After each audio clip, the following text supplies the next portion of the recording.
열왕기 상하와 역대 상하를 이렇게 읽다 보면은 처음에 그 내용에 대해서 잘 모르셨던 그런 경우에는 좀 당혹스러워요. 왜냐하면 한국의 조선 역사도 관심이 없고 왕들도 관심이 없는데 남의 나라, 그것도 이스라엘 나라의 왕들의 얘기를 잔뜩 이렇게 하다 보면 좀 짜증이 나기도 하고, 거기 나온 여러 지명과 나라들의 이름이 우리에게 너무 낯설기 때문에 많이 힘듭니다.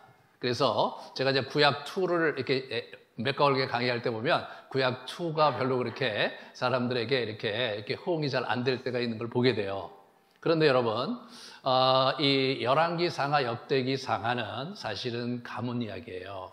우리 오늘 본문에서 보면 다윗 집이란 말이 나와요. 집, 이 집 가문이거든요. 그리고 이제 14장 같은 데 보면 여로보암 집 얘기가 나옵니다. 이게 다윗 집과 여로보암 집 이런 식으로 나오거든요. 아합 집 이렇게 나와요. 이게 가문 이야기예요. 실제로 이스라엘 역사서는 따로 있었어요. 한번 같이 보실까요? 이 글을 쓰면서, 그러니까 우리 열왕기 상하는 에레미야가 썼고, 그 다음에 역대기 상하는 에스라가 썼는데, 그들이 참고 서적을 중간에 레퍼런스를 저렇게 얘기한 거예요. 이스라엘 왕 역대지략, 유다 왕 역대지략. 우리가 이제 조선 왕조 실록이 있듯이 그런 게 있는 거예요. 솔로몬의 실록이 있었고, 이또의 묵시책, 또 곧 이또가 느바스의 아들 여로보암에 대해 쓴 책, 저런 것들이 있었던 거예요. 그러니까 저런 여러 가지 레퍼런스가 있는 것을 언급을 하고 있는 이유는, 지금 이 책은 그러한 역사책들을 이렇게 참고로 해서 내가 새로 신앙의 관점에서 하나님의 가문들이 어떻게 복을 받고 어떻게 망해갔는지를 이렇게 기록을 해둔 겁니다. 이스라엘이 AD 70년에 거기를 쫓겨나서 2000여 년을 방황을 했어요. 여러 나라에 방황하다가 1948년에 드디어 2차 세계대전 후에 자기들이 독립을 해서 지금 이제 우리가 알고 있는 여러 가지 이슈들이 있잖아요. 그들이 2000여 년 동안 그 지역에서, 자기들의 본토에서 이렇게 유리하고 압제를 받은 게 아니라 아예 거기를 쫓겨나서 이민족들 전 세계 방방곡곡에 다니면서 그렇게 살아갔음에도 불구하고 그들이 어떻게 자기들의 정체성을 유지했는가, 그들이 어떻게 이 구약 성경을 가지고 살아갈 수 있었는가는 구약 성경 전체가 사실은 가문에 초점이 맞춰 있었기 때문에 크게 어려움이 없었던 겁니다. 그래서 이렇게 이제 회당을 하고 자기 자녀들을 키우고 우리 가문이 어떻게 흘러가고 어떻게 하나님의 지혜와 하나님에 대한 신앙을 전수해 갈지에 대한 책이 이게 가장 중요한 강조점이거든요.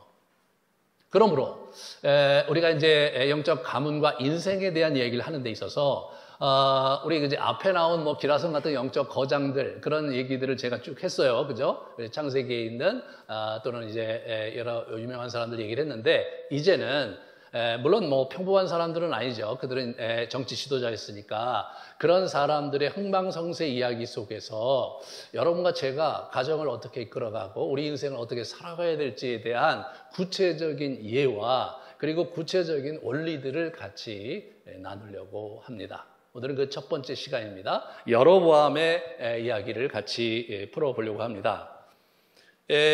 여로보암은 사실은 여러분 여로보암이 누군지 그렇게 굳이 알 필요는 없어요. 그냥 하나님께서 솔로몬 왕국에 대한 불만을 품으시고 새롭게 왕조를 세웠다. 그런 사람이 여로보암입니다. 이 정도로 아시면 돼요. 자, 왜 여로보암을 왕으로 세우시려고 했느냐? 그것은 솔로몬에 대한 불만 때문이었어요. 한번 그 내용을 같이 보시면, 열왕기상 11장 이렇게 보시면, 나를 버리고 시돈 사람의 여신 아스다롯과 모압의 신 그모스와 암몬 자손의 신 밀곱을 경배하며 그의 아버지 다윗이 행함 같지 아니했다, 이렇게 나옵니다. 그러니까 이 사람이 사실은 처음에는 참 성전도 짓고 아버지의 신앙을 따라 쫓아 행하다가 중간에 이분이 이제 변심을 했어요. 중간에 이분이 사실은 굉장히 자기 나라가 굉장히 크고 통치하고 정치를 하는 데 있어서 여러 가지 타협을 하는 중간에 이제 여러 이민족들을 융합하는 정책으로 그들의 딸들을 데려다가 이렇게 자기 후궁으로 삼았는데 자그마치 1000명이나 됐어요. 그게 뭐 굉장히 많은 거죠. 이웃 나라 어디든지 좌우지간 이렇게 그 왕들의 그 딸들을 데려다가 자기 후궁으로 삼았거든요. 근데 거기서 끝나지 않고 이 사람들이 그 사람들이 가져온 그 신들, 자기 민족 신들을 그냥 믿게 한 거예요. 그리고 그들을 위해 신전을 지었어요. 그리고 그것을 넘어서서 자기가 가서 거기서 예배, 제의를 행하기도 했어요. 그러니까 하나님이 사실은 이거 화가 안 날 수가 없는 거죠. 그러니까 이 솔로몬이 망가졌는데 이 사람이 쾌락주의자거든요. 근데 쾌락의 끝이 어딘지 아세요? 쾌락의 끝이 종교적 엑스타시인 거예요. 그게 이 쾌락의 끝인 거예요. 그래서 이 사람이 나중에 그 신전을 짓는 거, 여러분 우리가 솔로몬이 성전 지은 사람으로 알려져 있잖아요. 예? 여러분이 대부분 그렇게 알고 있죠. 그것은 그 사람의 지극히 일부분이에요. 이 사람은 그냥 신전 짓는 재미에 산 사람이에요. 그래서 고대 근동의 수많은 신전들을 예루살렘 근처에다 잔뜩 지어놓은 사람이에요. 그러니까 이제 이런 부분에서 하나님이 진노하신 거죠. 그래서 두 번이나 이제 그 선지자를 보내서 그러지 말라고 하는데 말을 안 들어요. 말을 안 듣습니다. 이게 굉장히 어려운 게 뭐냐면 영적인 부분에서 하나님과 대척점에 서서 다른 형태의 엑스타시를 경험하잖아요. 그러면은 실제로 이게 하나님께 돌아오기가 어려워요. 왜냐하면 여러분도 신앙생활 하지만 하나님과 우리가 만나고 예수님과 교제하는 게 그렇게 막 감정적인 엑스타시를 경험하고 그러는 것과 좀 다르거든요. 그렇잖아요. 인격적으로 만나는 거기 때문에 때로 우리가 위로와 감동을 받긴 하지만 이렇게 막 황홀경에 빠져갖고 말해요. 예. 그러는 건 아니란 말이죠. 그런 면에서 이제 이 솔로몬은 그쪽에 완전히 경도되는 바람에 돌이킬 수가 없었던 것 같아요. 어찌됐든 간에 그래서 이제 하나님께서 이제 너무나 분노하셔서 이제 우리 솔로몬을 제할 수도 있었지만 다윗을 생각해서 그냥 망하게 하진 않고 나라를 둘레 쪼개서 그것도 자기 아들 때에 주겠다고 하면서 우리 이제 여로보암을 이렇게 붙잡은 거죠. 그래서 내 명령에 순종하면 다윗을 위하여 세운 것과 같이 너를 위하여 견고하게 집을 세우겠다라고 예수님께서 하나님께서 말씀하신 거예요. 예? 예, 그거예요. 그래서 여러분 그 한번 그 그림 보여주실래요? 이렇게 저렇게 찢어갖고 옷을 이제 아이야 선지자가 자기 세우신데 옷을 이렇게 찢어갖고 그 10개를 주면서 하나님께서 너에게 이 10개 줄 테니까 네가 정말 하나님을 잘 섬기면 다윗에게 줬던 축복을 너에게 주겠다. 이런 약속을 하나님이 하신 거죠. 그런데 이런 과정에서 우리가 좀 하나님에 대해서 좀 이렇게 하나님이 너무나 궁색하다라는 생각을 좀 하지 않을 수 없는 장면이 있는데 다윗에 대한 애틋한 정을 계속해서 얘기하시는 거예요. 같이 한번 보겠습니다. 우리 보세요. 오직 내 종 다윗을 위하고 이스라엘 모든 지파 중에서 택한 성읍 예루살렘을 위하여 한 지파를 솔로몬에게 주겠다. 그런 얘기예요. 그 다음에 내가 이로 말미암아 다윗의 자손을 괴롭힐 것이나 영원히 하지는 않겠다. 이런 말을 하세요. 네? 그러니까 나라를 다윗의 집에서 찢어서 내게 주었거늘 너는 내 종 다윗이 이거 여러분에게 하신 말씀이세요. 내 명령을 지켜 전심으로 나를 따르며 나보기에 정직한 일만 행하였은 것 같지 않았다. 이렇게 말씀을 하시는 거예요.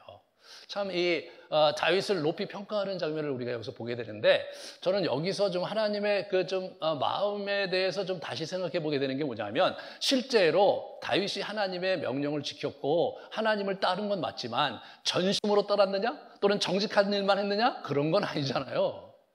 네? 그런 건 아니에요. 그러니까 실제로 뭐 우리가 이제 사무엘상하나 이런 데 이렇게 보면은 실제로 다윗이 잘못한 경우가 많이 나오잖아요. 뭐 바세바 사건도 그렇고, 그리고 뭐 압살롬이 이제 나중에 자기 아들 암논이 압살롬의 누이 다말을 겁탈했는데 그걸 봐주기 때문에 압살롬이 앙심을 품고 반란을 일으키고 말이에요. 이런 일들이 일어났고, 그리고 나중에 이제 요압이 이제 뭐 막았지만 이제 그 인구 조사를 해갖고 또 하나님의 진노를 사기도 했고, 그런 거 많아요. 뭐 그런 어떤 대표적인 그 사람의 문제도 있지만. 우리 한 74편 정도 되는 다윗의 시가 시편에 기록되어 있는데 거기에 보면 다윗이 시시때때로 자기 진 죄 때문에 괴로워하고 자기 자신을 도와달라고 애처롭게 용서해달라고 기도하는 장면이 뭐 많이 나와요. 네. 그럼 뭐예요? 이게 다윗이 전심으로 하나님을 따랐는가? 또 정직한 일만 행했는가? 라는 것은 하나님이 그렇게 평가해 주신 것이지 실제로 다윗이 객관적으로 볼 때 그런 것이냐 하고는 거리가 있는 거예요. 이게 성경의 그 어떤 그 하나님께서 우리를 받아주시는 원리에 있어서 굉장히 중요한 일관성이 있는 하나님의 태도예요. 예, 우리 아브라함의 믿음이 그렇게 대단한 건 아니었지만 그걸 의로 여겨주신 거죠. 그렇잖아요? 예, 우리가 이제 야곱 같은 경우 문제가 많았지만 그러나 하나님께서 붙잡아 주신 거예요. 예, 신약에 와서 여러분과 제가 문제가 많고 뭐 제대로 살지 못할 때가 많지만 예수 그리스도의 보혈로 우리를 의로 여겨주시고 우리를 자기의 자녀로 삼으시고 우리의 기도를 들어주시는 거예요. 이게 은혜라는 거죠. 하나님이 이 다윗을 저렇게 정말 이렇게 저렇게 막 높이 평가를 하세요. 다윗을 생각했다고 그러세요. 여호수아 이후로 다윗 같은 놈이 없었거든요. 사사 시대를 넘어서서 우리 여러분이 알고 있는 사울 같은 경우도 엉망진창이었거든요. 그래, 더도 덜도 말고 다윗만 했으면 좋겠다 이거예요. 다윗만. 더도 덜도 말고 다윗 정도로 중심을 가지고 때로 넘어지고 때로 흔들리고 죄를 지었을지라도 중심에 나를 섬기면서 내가 원하는 바를 관심을 갖고 그의 평생을 이렇게 달려가는 사람이면 나는 좋겠다 이런 얘기 하시는 거예요. 근데 얘기하실 때 다윗밖에 할 얘기가 없는 거예요. 이게 하나님의 공색함이고 다윗이 뭐 그렇다고 해서 우리가 볼 때 도덕적으로 아주 높은 수준의 그런 삶을 살았던 사람이 아님에도 불구하고 다윗을 그렇게 높이 평가하고 붙드는 것은 인생 중에 제대로 된 놈을 만나기가 힘들다는 거죠. 여러분과 제가 그들 중에 하나인 거예요. 하지만 우리 자신의 연약함과 우리 자신의 무너짐에 자꾸 우리가 그것에 대해서 자책하기보다는 그러함에도 불구하고 나를 붙드시고 그러함에도 불구하고 다윗처럼 아브라함처럼 야곱처럼 이삭처럼 우리를 붙들어 주시며 자기의 나라의 일을 함께하기 원하시는 그분의 사랑에 우리가 감격하며 감사하는 생활을 해야 되는 것입니다. 우리는 여기서 여로보암으로 넘어가도록 하겠습니다. 여로보암을 보면은요, 이 사람은 상당히 역량 있는 그런 용사였어요. 용사. 우리 에브라임 족속 이렇게 보시면 과부 수르야의 아들이에요. 예나 지금이나 과부의 아들은 한계가 있는데 고대에는 과부하면은 더 힘든 시기였거든요. 그러니까 나름대로 어려운 어린 시절을 보냈을 게 분명합니다. 근데 이 사람은 열정을 가지고 자기 일에 최선을 다했던 사람으로 이제 평가되고 있어요. 큰 용사다라고 평가를 하고 있고 밀로 성을 우리 솔로몬이 건축할 때 부지런하고 유능했어요. 그래서 거기서 그걸 보고 우리 누굽니까? 우리 솔로몬이 요셉 지파의 노역 감독관으로 이렇게 발탁을 합니다. 요셉 지파하면 므낫세 지파와 에브라임 지파가 요셉 지파거든요. 그 굉장히 크거든요. 거기에 감독관이 된 거예요. 그러니까 이스라엘 중에서 큰 지파가 어디가 있습니까? 우리 요셉 지파와 그리고 이제 갈렙인 유다 지파가 아주 강성한데 특별히 요셉 지파가 이 사람들이 대단했어요. 경제적으로 부유했고 막강했거든요. 거기에 이제 그 감독관이었으니까 이 사람이 상당히 출세한 거죠. 그래서 이제 하나님께서 이제 마음을 작정하시고 현재 아이야를 보내서 우리 여로보암을 택하셔서 아까도 말씀드렸듯이 내가 10지파를 너에게 주겠다. 그러니까 이 사람이 이 사람 같이 열정적이고 나름대로 성취에 대한 욕심이 있었다더니 가만히 있지 않았겠죠. 뭔가 획책을 하고 뭔가 움직임이 있으니까 솔로몬이 그걸 감지하고 죽이려고 하니까 이 사람이 어디로 갑니까? 애굽으로 피신해서 시삭 왕에게 정치적 망명을 합니다. 그래서 솔로몬이 죽을 때까지 거기 있다가 솔로몬이 죽고 나서 여로보암이 왕이 될 때 이 사람이 이제 부름받아서 오게 됩니다. 우리 이 솔로몬의 아들 르호보암은 어리석기 짝이 없는 그런 부덕하면서도 정말 이렇게 참 오냐오냐 하면서 자란 친구이기 때문에 갖는 그런 분별력 없음이 여실히 이제 드러나거든요. 북쪽 12지파의 반발을 이제 이 사람이 그거를 소홀히 여기는 거예요. 오늘 이제 그 읽지는 않았지만 12장 1절에 보시면 르호보암이 세겜으로 갔으니 이는 온 이스라엘이 그를 왕으로 삼고자 하여 세겜에 이르렀다 이렇게 나옵니다. 세겜에서 즉위식을 갖는 거예요. 세겜은 북쪽에 있는 에브라임 지파의 땅이거든요. 거기는 이제 10지파들의 이제 이렇게 전체가 모이는 그런 장소예요. 이 사람은요, 예루살렘의 왕이잖아요. 그럼 즉위식을 예루살렘에서 해야 되잖아요. 그래서 12지파의 대표들이 오고 말이에요. 또 이쪽에 이제 유다 지파의 대표들이 와서 예루살렘 성에서 다윗성에서 즉위식을 해야 되는데 이 사람이 글로 간 거예요. 예. 여러분 그 지도 한번 보여주실래요? 지도를 한번 보여주실래요? 이렇게. 저 북이스라엘이 저렇게 되는 거예요. 세겜으로 간 거예요. 여러분 예루살렘과 세겜이 저렇게 멀잖아요. 그게 뭘 의미하는 겁니까? 이 북이스라엘 땅에 있는 10지파들이 강성했다는 것을 의미해요. 실제로 유다 땅은 산지였고 밑에는 또 광야였어요. 그러니까 경제 기반이 부실했어요. 그런데 북이스라엘은 저쪽에 그 이스라엘 평원에 있어가지고 거기에 그 곡창지대가 있고 이쪽에 해안 평야도 곡창지대인데다가 이 갈릴리 북쪽 이쪽도 곡창지대거든요. 그러니까 실제로 농경사회 중심이었었던 고대 사회에서 북이스라엘은 자기 세수의 근간이고 경제적인 기반이 있는데 이 친구가 생각을 거기까지 못 미치고 자기가 이제 왕이 됐을 때 이제 원로들한테 물으니까 우리 솔로몬이 엄청난 토목공사를 해갖고 백성들을 이제 노역이 힘들고 또 세금도 많이 거두니까 이제는 좀 줄이자. 그러면 백성들이 따를 거다라고 했지만 자기 그 어렸을 때 자란 그 젊은 강요들은 아니다. 우리 솔로몬보다 더 크게 더 왕성하게 해야 되니까 좀 더 중과세를 해야 된다라고 얘기를 해서 그 말을 듣고 중과세 하겠다고 그러니까 윗 12지파가 나자빠진 거예요. 이게 이제 그 솔로몬의 아들이 갖고 있는 문제죠. 솔로몬은 지혜의 사람이었는데 그 아들은 멍텅구리였어요. 그래서 이제 우리 12장에 보면 이제 12지파가 하는 말을 듣는 게 16절이에요. 온 이스라엘이 자기들이 말을 왕이 듣지 아니함을 보고 왕에게 대답하여 이르되 우리가 다윗과 무슨 관계가 있느냐? 이새의 아들에게서 받을 유산이 없도다. 이스라엘아 너희의 장막으로 돌아가라. 다윗이여 이제 너는 내 집이나 돌아보라 하고 이스라엘이 그 장막으로 돌아가 버렸어요. 이 사람들은 완전히 등을 돌린 거거든요. 이 사람들에게는 유력한 정치 지도자가 이미 있었거든요. 네? 그게 누굽니까? 그게 바로 우리 여로보암이었거든요. 여로보암이 이미 강력한 리더십을 행사하고 있었던 상황이고, 우리 이제 솔로몬과 대척점에 있었던 사람인데, 이 사람이 정치적 망명을 해서 시삭 왕에게 의탁해서 외국에 가서 정치 수업까지 받고 온 사람이잖아요. 그러니까 뭐 그 사람이 있는 한 자기들은 어떤 구실점이 생기니까 우리는 돌아서겠다 이렇게 해서 돌아선 거죠.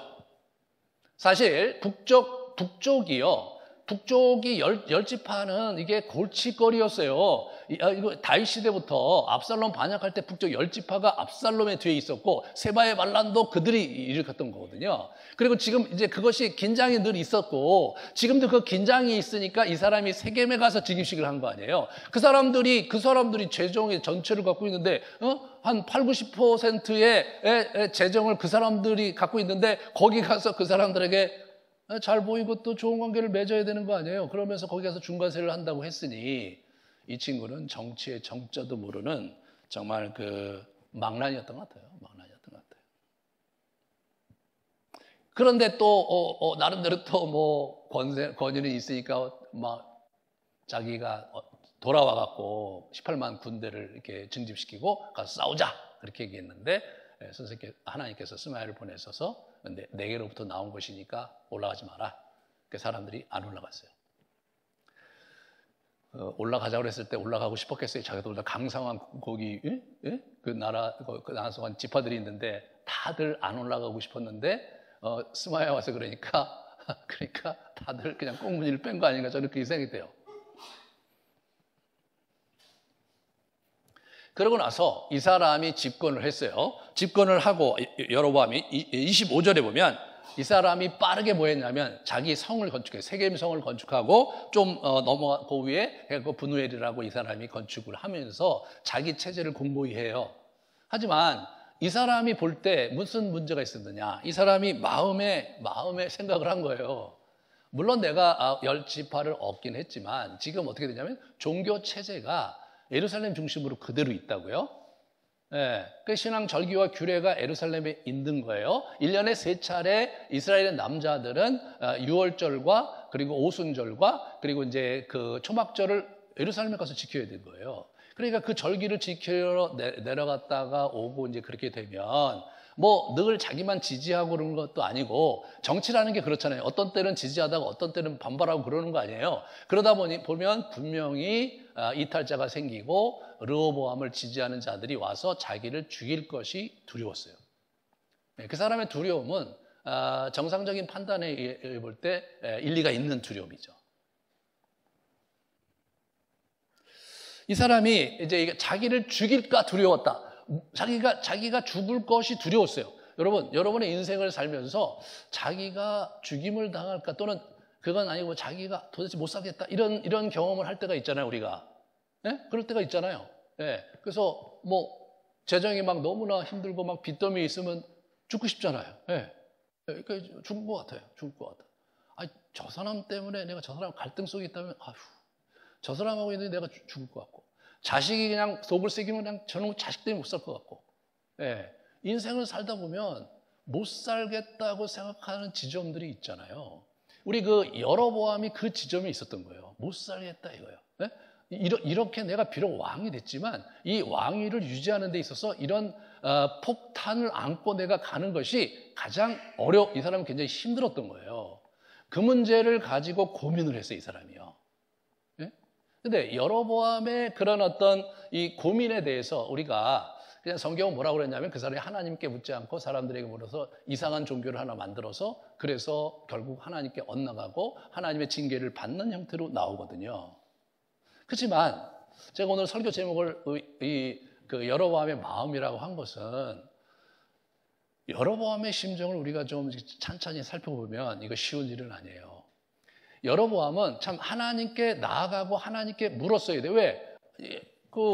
아이야가 자기한테 선지자가 얘기했으니까 아이야를 찾아가서 이럴 때는 어떻게 되냐고 자기가 묻고 하나님께 묻고 그렇게 했어야 되는 것이 정상적인데 이 사람은 그러지 않았거든요. 그 사람이 신앙이 없고 말이에요. 어떻게 그런 상황에서 하나님을 의지하지 못했느냐라는 손가락질을 하기 전에 이 사람의 마음이 어땠는가에 대해서 좀 더 폭넓고 좀 더 전체적인 관점에서 이해를 해보면 사실 공감이 가는 바가 많거든요.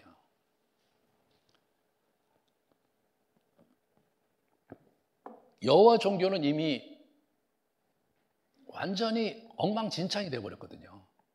예?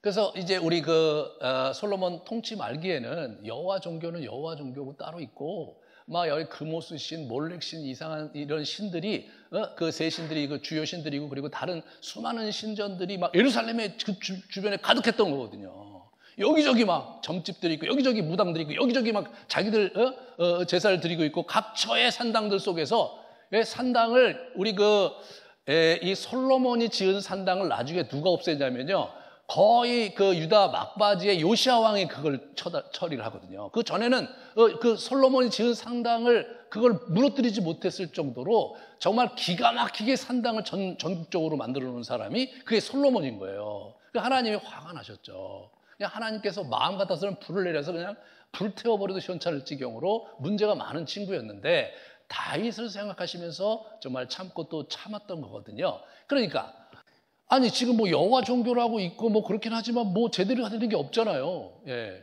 뭐 제사장 그룹도 있고 뭐 그렇지만 뭐 제대로 예배가 안 되고 더군다나 자기 지역에 있는 많은 사람들은 어떻게 돼요? 여호와 종교보다는 다른 종교를 막 섬기고 있고 그렇단 말이죠. 그럼 정치인으로서 볼 때 그들을 통합하고 그들을 끌어안으려면 거기서 여호와 종교를 가지고 뚫고 나갈 수 있었을까라는 질문을 해보세요. 네? 그들은 다 여호와 종교가 아닌 다른 종교를 믿고 있고 그런 신전들에 가서 제사를 드리고 있고 자기의 라이프 스타일 전체가 거기에 묶여 있어요. 더군다나 신전 제의가 완전히 쾌락주의적으로 막 호름하고 그룹 섹스를 하는 술 먹고 막 노래하고 그룹 섹스하는 그런 신전 제의를 가득 갖고 있단 말이에요. 이거 여호와 종교는 그런 게 아니잖아요. 네? 금욕하고 절제하고 하나님의 말씀을 암송하고 그거를 묵상하는 좀 더 지적이잖아요. 그러니까 실제로 어떻게 됩니까?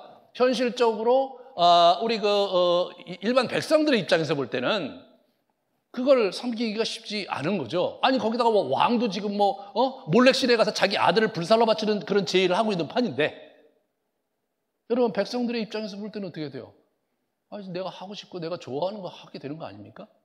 이미 그렇게 쫙 깔려 있어요. 거기 자기 정치 지도자예요. 자기가 이제 10개의 지파를 통합하고 싶어요. 그런데 이게 쉬운 일이 아니죠. 그거 어떻게 통합을 합니까? 여러분 같으면 어떻게 통합을 했어야 되는 거예요? 하나님은 이렇게 얘기하세요. 네가 어떻게 다윗처럼 전심을 다해서 나를 섬기지 않고 이방신을 섬겨서 나를 진노했느냐라고 야단치세요. 정답이죠. 정답이에요. 그렇지만 실제로 여러분이 여로보암으로서 그때 왕이 됐다고 했을 때 여호와를 의지하고 믿음을 가지고 자기 그 종교적인 반발 세력들을 이렇게 막 교육하면서, 그러면서 종교 개혁을 하면서 지금 예루살렘도 여호와 종교에 대해서 엉망진창인데 세계의 새로운 여호와 종교를 만들어서 어떻게 하겠다? 그 쉬운 일은 아니었을 거예요. 진짜 쉬운 일 아니었을 거예요. 여러분 인생을 살면서 여러분의 삶의 현장에서 나름대로 비즈니스도 하시고 나름대로 직장생활 하시는 가운데 하나님을 의지하고 산다는 것, 예수님을 의지하고 붙잡고 산다는 것이 때로 무엇을 의미하는지에 대해서 의구심을 가질 때가 있고, 정말 내가 주님을 믿는 그런 삶을 사는 데 있어서 결과가 내가 생각할 때 나에게 유익이 돌아오기보다는 손해가 돌아올 때 그거 쉬운 게 아니죠. 그게 쉬운 게 아닌 거예요. 네. 여로보암은요 똑똑한 사람이에요. 여로보암은 현실을 아는 사람이었어요. 그래서 여로보암이 이 사람이 그 생각을 한 거죠. 그죠? 26절에 보세요. 그의 마음에 스스로 이르기를 나라가 이제 다윗의 집으로 돌아가리로다 이렇게 나오잖아요. 그의 마음에 스스로 이르기를 이렇게 나오죠. 그게 영어로는 컨설팅으로 나와요. 컨설팅. 이게 자기의 그런 마음이 있어서 사람들과 이렇게 얘기를 한 거예요. 주변 사람들의 의견을 취합해서 정책을 쓴 거예요. 종교 정책을 새로 만들어서 그걸 한 거란 말이에요. 이 사람의 종교 정책이 우리가 정말 연구해 볼 만해요. 그래서 먼저 28절에 보시면 28절에 어떻게 나옵니까? 이에 계획하고, 여기서 계획하가 컨설팅이에요. 죄송합니다. 여기가 컨설팅이에요. 두 금송아지를 만들고 무리에게 말하기를 이렇게 돼요. 금송아지 2개를 만들었어요. 그리고 뭐라고 했냐면 예루살렘에 올라갈 것이 없도다. 이스라엘아 이제 너희를 애굽 땅에서 인도해 올린 너희 신들이라. 이렇게 애굽 땅에 올라갈 거 없다 이거예요. 예루살렘에 올라갈 거 없다 이거예요. 그러고 나서 가장 북쪽의 단과 가장 남쪽의 베델, 거기는 교통의 요지예요. 가기가 쉬워요. 여러분 이제 예루살렘은 이 비탈길을 한참 올라가야 돼. 한참 올라가야 돼. 그리고 물도 별로 없어요. 산꼭대기에. 이게 요새이기 때문에 물도 별로 없고, 그리고 뭐 대단한 거 없어요. 그냥 가보시면 알겠지만 산꼭대기에 이렇게 있는 거예요. 그냥 뭐 이것 때문에 싸우나 싶을 정도로 하나님이 선택했기 때문에 의미가 있는 거지. 그 뭐 사실은 별로 의미가 없었고, 그 다음에 우리 그 로마인들도요 예루살렘에 큰 가치를 두지 않았어요. 거기 총독부를 설치하지 않았어요. 그냥 종교들 자기들이 그냥 막 짐승이나 태워갖고 그냥 그 짐승 탄 냄새가 진동을 하는 곳이라 굉장히 역겨운 도시로 로마인들이 생각했고, 이 항구 도시 가이사랴 이쪽에서 이제 사람들이 거기서 이제 총독부도 거기 있고 막 그렇게 지낼 정도로 사실은 별로 그렇게 호감이 가는 것이 아니었어요. 이 사람이 그걸 꿰뚫은 거예요. 그 북쪽에 단이 있고 남쪽에 베델이 있는데 교통이 요지예요. 그리고 거기 가서 이제 금신상을 만들어 놓고 거기서 이제 그 제의를 행하잖아요. 그러면 사람들이 어떻습니까? 사람들의 입장에선 그 잘 됐다. 편한데? 그런데 이게 여러분 이제 보세요. 이 사람이 지금 이방신을 갖다가 신상에 세운 게 아니에요. 어떻게 얘기합니까? 여기 보시면 너희를 애굽 땅에서 인도에 올린 너희의 신이다 이렇게 나온 거예요. 이게 어디서 나오는 거냐면 출애굽기 32장 여기 나오는 거예요. 4, 5절에 이 아론이 금고리를 받아 부어서 조각칼로 새겨 송아지 형상을 만드니 그들이 말하되 이스라엘아 이는 너희를 애굽 땅에서 인도해내 너희의 신이다 이렇게 한 거예요. 이 표현이 그대로 500여 년 만에 다시 부활한 거예요. 이게 성경적 근거가 있는 거예요. 네? 여러분, 이거는 타종교가 아니라 어떻게 돼? 이단이에요, 이단. 이단들이 성경의 근거를 갖고 가는데 저런 문맥도 없이 그냥 그거 갖고 그냥 나가는 거 아니에요. 이게 이단인 거예요. 이게 최초 이단이에요. 그러니까 야, 무슨 신이래? 아, 왜 우리 출애굽하신 그 신이래? 아, 그래? 야, 그 신이 어떻게 워낙 저렇게 생긴 거였구나 이렇게 생각하는 거죠. 저렇게. 예, 그게 아피스 신전 한번 그 그림 보여주실래요? 예, 이게 보여주세요. 예, 저거예요, 저거. 뭐 어떤 그 사람이 상상력 했는데 저게요, 아피스라고 워낙 황소신을 믿고 있었거든요. 이집트에서 그걸 가져온 거예요. 그러니까 이 사람 어디서 왔어요? 이집트에서 왔어요. 이집트에서. 아, 그 이집트에서 온 저게 워낙 우리의 그 신상이었구나 이렇게 생각할 수 있는 여지가 많았어요. 왜? 뭐 성경을 알았겠어요? 왜? 뭐 신전에 가서 제의를 얼마나 드렸겠어요? 자기들 뭐 금오신, 뭐 몰렉신 뭐 이런 걸 섬기고 있는 사람들이 그렇다면 뭐예요? 그런 줄 알죠. 그 사람들이 아, 이게 여호와시구나 이렇게 생각한 거예요. 아, 이게 금신상이구나 이렇게 생각한 건 아니란 말이에요. 그러니까 이게 뭐예요? 빠르게 응집력을 가질 수 있었던 거죠. 빠르게 응집력을 갖는 거예요. 가시적이죠. 예. 그리고 from Egypt. 예? 원천. 우리가 이집트에서 왔잖아요. 아, 오는 길에 또 32장에 예? 그런 사건도 있었대. 그럼 뭐예요? 또 맞는 거 아니에요? 저 사람 어디서 왔어? 아, 이집트 시사왕에서 왔잖아. 이렇게 되는 거잖아요. 이게 컨설팅 받아서 내린 결론인 거예요. 예? 그 컨설팅 해준 사람이 너무너무 잘한 거예요. 예. 그 다음에 이 사람이 지금 시삭에게 왔거든요. 보세요. 자, 이 솔로몬이 여로보암을 죽이려 하며 여로보암이 일어나 애굽에 도망가서 애굽왕 시삭에 이르렀다. 시삭이 그 당시 바로였던 거예요. 근데 이 사람은 절치부심하면서 솔로몬 왕국을 어떻게든지 해보려고 하던 사람인 거예요. 왜? 솔로몬이요, 중간에 보시면 아시겠지만 그 이집트 바로의 딸을 자기 후궁으로 들여와요. 그 얘기는 뭐냐면 이집트를 정치적으로 복속시킨 거거든요. 그러니까 여러분, 이집트가 얼마나 자존심이 강한데 과거에 거기 자기들 노예들 있고 그랬던 그 지역인데 거기에 막 중간에 제국이 하나 생겼어요. 다윗이 제국을 만들었고 솔로몬이 그 제국을 부흥하게 했어. 근데 어떻게 할 수가 없으니까 이 사람이 복속을 시켜서 자기 딸을 보냈어. 그거 회복시키고 싶지 않겠습니까? 대대로 자기들의 속국이었는데. 그렇잖아요? 지금 어떻게 돼요? 지금 이 이집트 시사광이 그걸 하고 있는데 이 여로보암이 자기에게 온 거예요. 여로보암은 어떤 사람이에요? 그 유력한 그 용사였단 말이에요. 거기다가 솔로몬 진영에 있는 용사란 말이에요. 얼마나 정치적으로 이게 적의 적은 뭐예요? 나의 친구잖아요. 그러니까 데려다가 이 사람이 정치 후원자가 된 거예요. 이 사람을 키운 거예요. 시삭이 정말 이 사람이 뛰어난 사람이에요. 그래갖고 이제 르호보암이 왕이 됐고 여로보암이 왕이 되고 르호보암이 왕이 된 지 5년에 드디어 시삭왕이 이 사람이 이제 쳐들어가는 거죠. 그래서 르호보암 왕 5년에 애굽의 왕 시삭이 올라와서 에르람을 치고 성전 보물 이거 약탈해서 갔어요. 근데 북이스라엘은 안 건드렸어요. 그러니까 이게 뭘 의미하는 겁니까?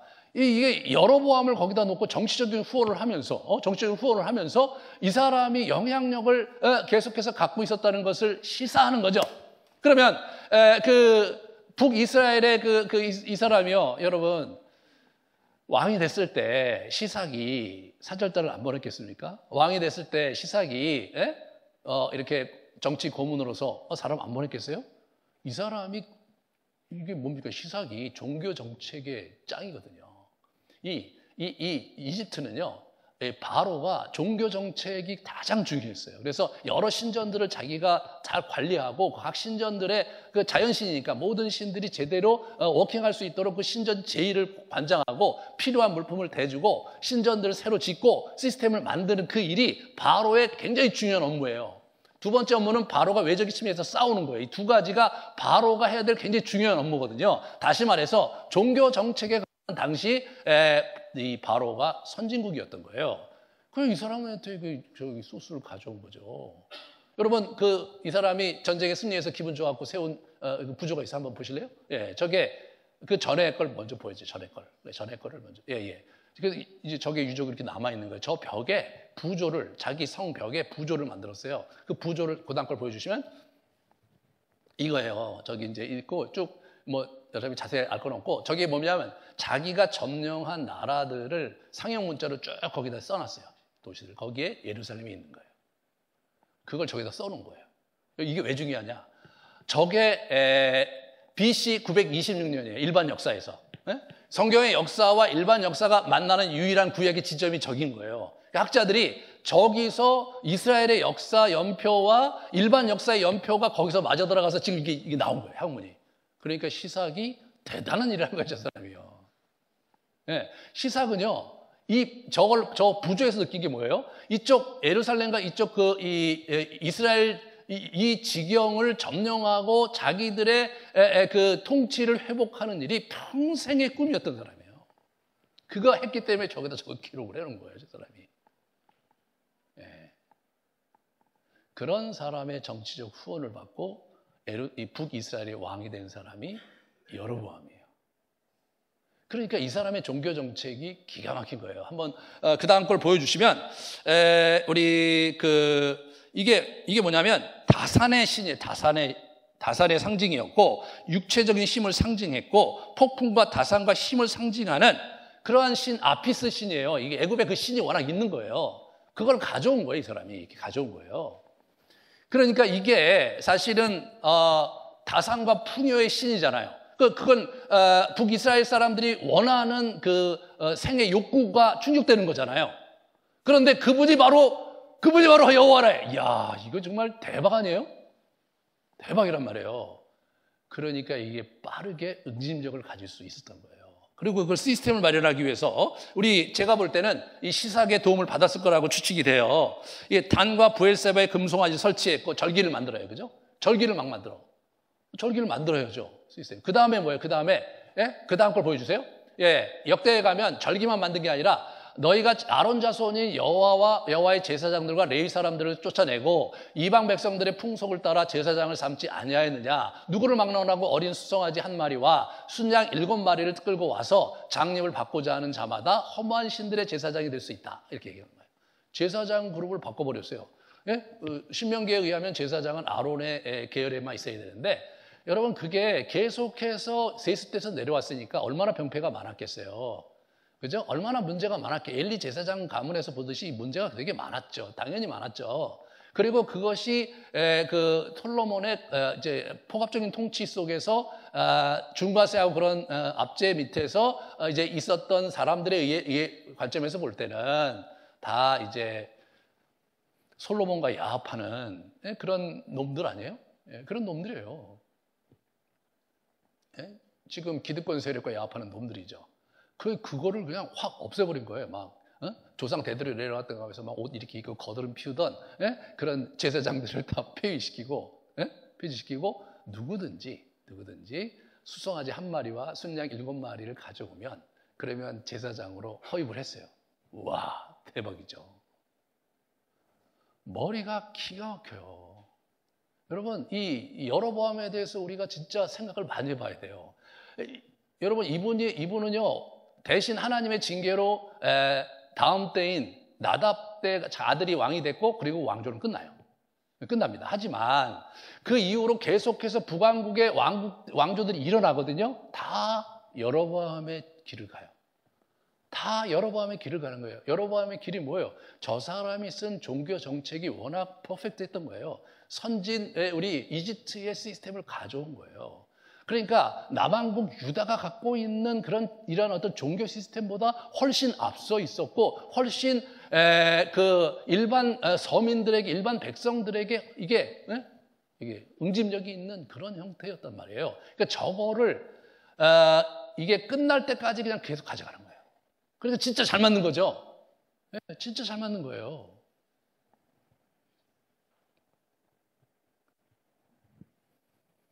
이게 이제 여로보암의 길인 거예요, 여러분.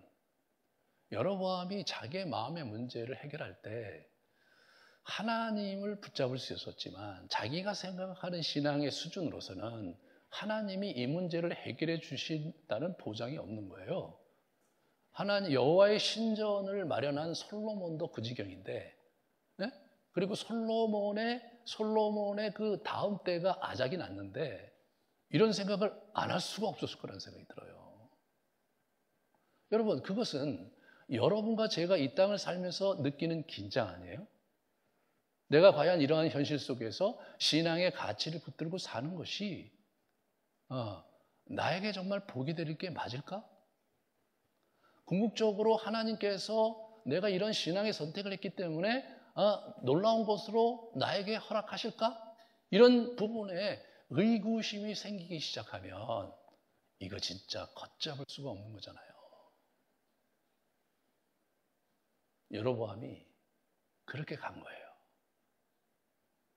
네. 이게 참 여러분과 제가 오늘 정말 집중해야 될 포인트인 거죠. 우리 여로보암의 길에 대해서 한번 같이 좀 생각해 보도록 하겠습니다. 그 다음 걸 보여주세요. 정치적인 위기를 종교적으로 풀어갔어요. 이 사람이 자기 현실적인 위기를 종교 정책으로 풀어갔다. 이게 뭐냐면 영적으로 풀어간 건 맞는데 정통 여호와 종교로 풀어간 게 아니라 자기가 약간 사이비로 변질시키면서 굉장히 현실 종교와 맞닿아 있는 형태로 현실화시킨 거예요. 이 사람이요. 애굽의 바로의 종교 정책에 영감을 얻었죠. 굉장히 선진돼서 영감을 얻은 거예요. 그래서 여호와 종교를 애굽 종교 시스템으로 만들어버린 거예요. 이 정책은 정교에서 여러분 성공해갖고 200여 년 동안 이 북이스라엘이 성공적이었죠. 북이스라엘의 모든 왕이 예외 없이 이 사람의 길을 갔어요. 그 성경에 계속 나와요. 여로보암의 길을 따랐다. 여로보암 계속 나와요. 반복돼서 한 놈도 그 북이스라엘의 그 여로보암의 길을 따르지 않은 북이스라엘 왕이 없었어요. 20명 다. 더군다나 나중에 이제 우리 다다음 주부터 얘기할 텐데 그 아합 왕조와 결탁한 여호사밧 그 다음 제너레이션에 있는 그 친구들도 어떻게 되냐면 이 여로보암의 정책을 따라서 여로보암의 길을 갈 정도였어요. 진짜 신앙에 문제가 있다. 뭐 이렇게 생각할 수 있어요. 우리가 어떻게 그런 형태로 가느냐. 다윗의 후손이 그렇게 얘기할 수 있지만 현실에 있어서는 여로보암의 길이 상당히 타당성도 있고 영향력도 있고 성과도 있었던 거예요. 한번 그 다음 걸 보여주시면 이 여로보암의 길이라는 패턴을 만들었잖아요. 여로보암이 그 얼마나 뛰어난 자예요. 이 자가 하나님 보시기에 능력 있는 자죠. 이 사람. 그래서 하나님께서 이 친구를 찝었는데 이 친구가 자기 능력을 엉뚱한 데 사용한 거예요. 뭘 사용한 거냐? 자기 나라를 세우는 데 사용한 거예요. 이게 사울의 길인 거예요. 사울은 자기 왕국에 관심이 많았거든요. 여로보암도 자기 왕국에 관심이 많았던 사람이에요. 다윗이 자기 왕국에 관심이 없었어요. 네?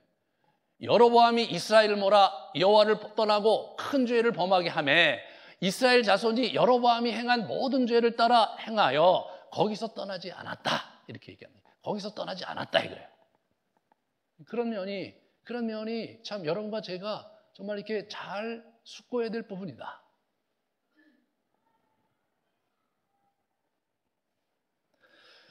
오늘날 우리가 이 여로보암의 길을 가는 저거 보세요. 요즘도 저렇게 가는 거예요. 이게 되게 슬픈 현실이죠. 생존 철학이 저 길을 가는 생존 철학이 신앙 외적 대안을 가지고 현실을 대처하는 거예요. 신앙적 대안을 가지고 현실을 대처하는 게 아니라 그래서 하나님이 예수님이 이제 재물과 하나님을 겸하여 섬길 수 없다 그랬는데 지금 금송아지를 섬기고 있는지 모른단 말이에요. 여러분과 제가. 하나님의 계획과 무관한 인생론을 갖고 있는 거예요.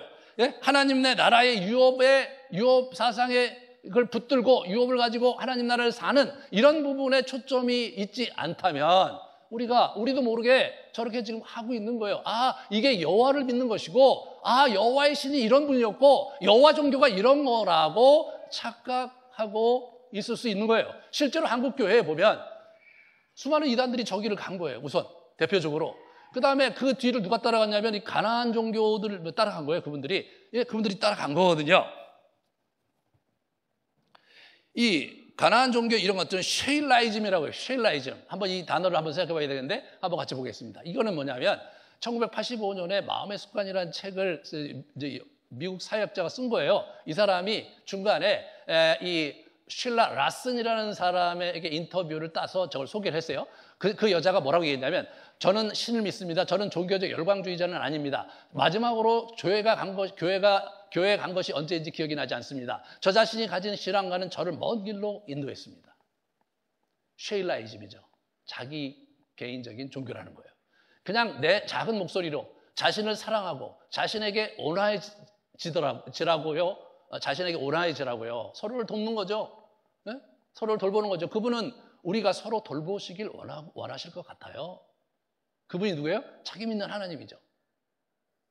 그러면서 저분이 뭐냐면 오늘날 미국 사회는 이 쉐일라리즘이 대세를 이루고 있다. 그렇게 나온 거예요. 지금 미국 기독교가 이제 많이 세속화되어 있죠. 우리는 어떻습니까? 자신이 만든 신앙으로 사적인 영적 여정을 가고 있는 건 아닙니까? 예. 우리가 뭐 가나안 성도는 아니라 할지라도 교회에 다니면서도 성경과 바른 신학에 근거해서 자기 신앙을 돌아보려고 하지 않고 자기가 이제 유익하고 자기가 그 구미에 맞는 그런 형태의 신앙생활을 이렇게 하면서 나는 여호와를 섬기고 있다 이렇게 얘기하지 않고 있다고 보장할 이유가 뭐가 있습니까? 네? 어떻게 그 문제를 우리가 대처할 수 있겠습니까? 여러분, 여로보암이 간 길이 여러분과 저와 먼 길입니까? 아닙니다. 여로보암의 길은 200여 년 동안 수많은 이스라엘 사람들이 여호와를 생각하면서 따랐던 길이에요.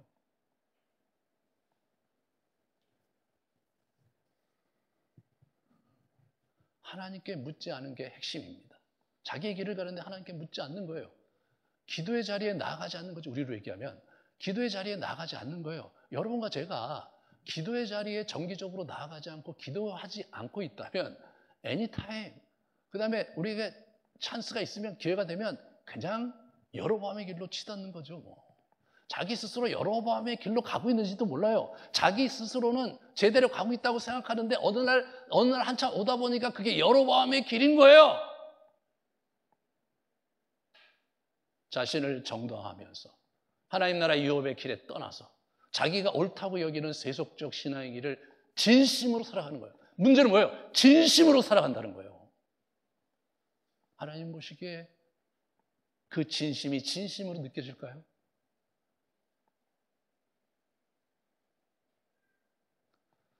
여러분, 제가 지난 15년 동안 뭘 했습니까? 성경을 계속해서 강의하면서 성경 중심의 신앙을 가야 된다고 끊임없이 제가 강의를 하고 있습니다. 두 번째는 뭐예요? 초대교회 영성으로 돌아가자. 우리 선배들이 했던 그런 신앙 양태로 항상 기도하며 하나님 앞에 머물며 기도의 자리를 지켜가며 우리가 주님 앞에 있어야 된다. 그러지 않고는 여러분과 제가 어느 한순간에 여로보암의 길로 치달지 알 수가 없는 거죠.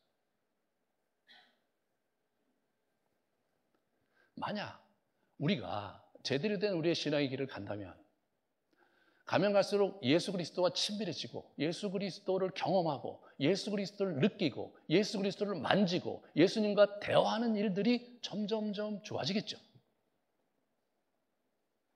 만약 우리의 영성생활이 예수님과 좀 더 친밀해지는 쪽으로 가지 않고 있다면 다시 생각하셔야 됩니다.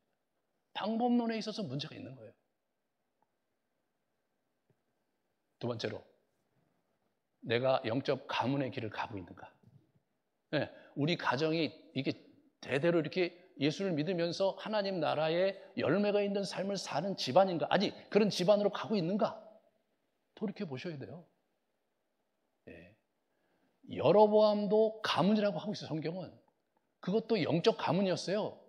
네? 비틀려진 영적 가문이고 열매는 하나님을 반역하는 길을 가고 있는 거예요. 우리가 정말 그렇게 살아야 되겠냐 말이에요. 열심히 신앙생활하고 교회 열심히 다녔는데 나중에 자녀들이 하나님을 믿지도 않고 교회도 안 나가고 그런 걸 보면서 여러분 그렇게 슬프게 하나님께 가야 되겠냐 말이에요.